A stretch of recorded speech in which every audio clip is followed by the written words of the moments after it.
Narito ang ating pinakahuling satellite image kung saan ang frontal system ang nakakaapekto sa Northern Luzon, ITCZ o Intertropical Convergence Zone ang nakakaapekto sa Mindanao, ang ITCZ ang salubungan ng hangin galing Northern at Southern Hemisphere at Easterlies naman o yung mainit na hangin galing Karagatang Pasipiko ang nakakaapekto sa nalalabing bahagi ng ating bansa. Asahan natin ang frontal system na magdadala ng maulap na papawirin at mga kalat-kalat na pag-ulan, pagkidlat at pagkulog sa Ilocos Region, Cordillera Administrative Region, sa may Cagayan Valley, pati na rin sa may Aurora at Quezon.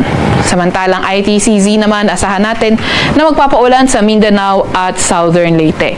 Yung ating mga kababayan, lalo na yung mga inuulan ng mga nakaraang araw pa, ay pinag-iingat nga natin sa mga banta ng pagbaha o hindi kaya pagguho ng lupa, lalo na kapag meron tayong mga katamtaman hanggang sa paminsan-minsang malalakas na mga pag-ulan.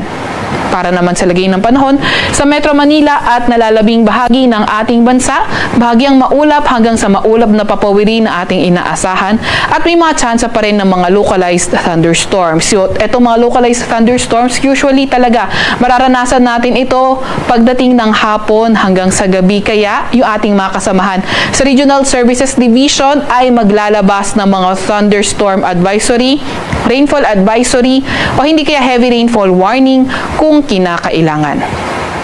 Sa kasalukuyan rin nga ay wala tayong minomonitor na low pressure area or bagyo sa loob or malapit sa ating Philippine Area of Responsibility.